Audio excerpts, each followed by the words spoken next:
students, so welcome you all to my channel once again. so basically आज की video में हम बात करने वाले हैं केमिस्ट्री के बारे में. आज मैं आपके लिए केमिस्ट्री का लेक्चर लेके आया हूँ जो कि है ऑर्गेनिक केमिस्ट्री का. बेसिकली ऑर्गेनिक केमिस्ट्री जो होता है स्टूडेंट का बहुत ज़्यादा वीक हुआ करता है. ये सबसे ज़्यादा वीक पॉइंट होता है हर एक स्टूडेंट का केमिस्ट्री में. और स्टूडेंट सबसे ज़्यादा केमिस्ट्री में डरता है तो इसी पार्ट से डरता है.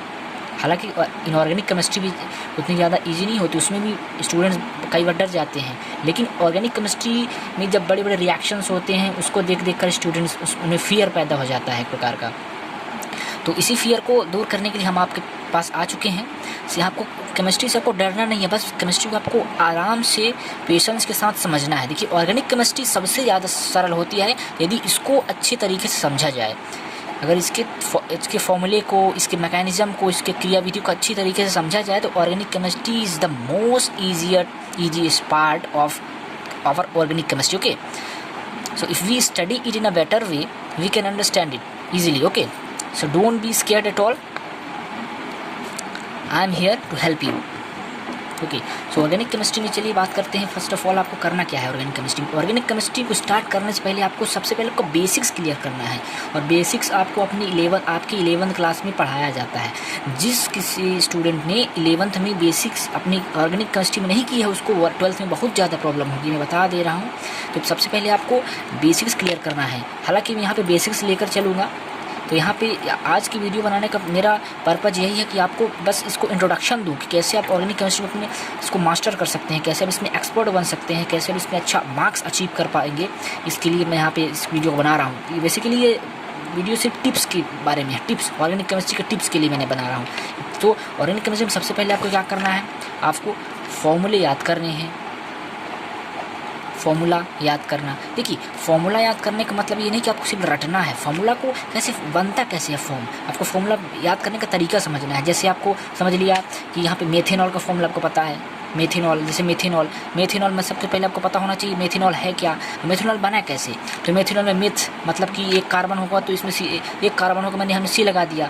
अब यहाँ पे हमें देखना है ऑल अलग है मतलब फंक्शनल ग्रुप. यहाँ पे तो आपको फंक्शनल ग्रुप माने क्रियात्मक समूह जो आपने 11th में पढ़ा होगा उसको भी आपको यहाँ पे यूज करना होगा, जिससे आपको फंक्शनल ग्रुप को भी अच्छे से मेमोराइज़ करना पड़ेगा. तभी जाके आप अच्छे फॉर्मूला याद कर पाएंगे, बन पाएंगे. क्योंकि देखिए अगर आप फॉर्मूला को रटने का प्रयास करेंगे तो आप भूल जाएंगे. फॉर्मूला रटा नहीं जा सकता है.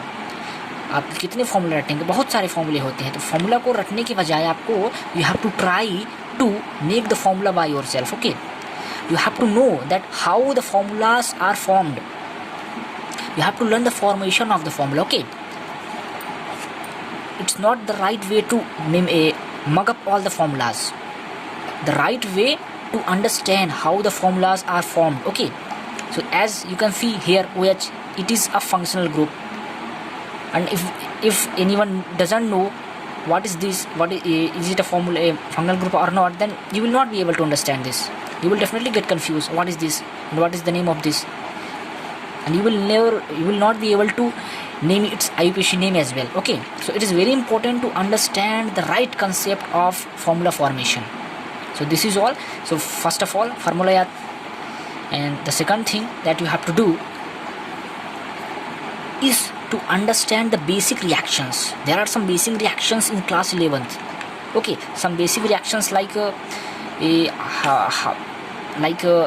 CH4, methane, this is methane, and how when we react chlorine with methane, what is formed. Basically here one chlorine will come out and this will be our product.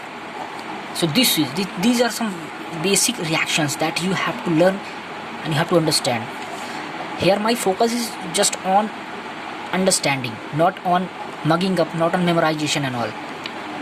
You just have to understand, you have to learn, but with proper concept, with proper understanding. I believe in understanding, not in learning, not in mugging up and all. Okay, so these two steps that you have to follow, and if you follow these two steps you will definitely be able to master your organic chemistry. These are two basic steps of organic chemistry. Before you go into the organic chemistry, just do these two things. Okay, that will help you a lot in understanding organic chemistry well, and you will not be struggling with chemistry and all. Okay, at all. If you follow these two steps. Thank you so much.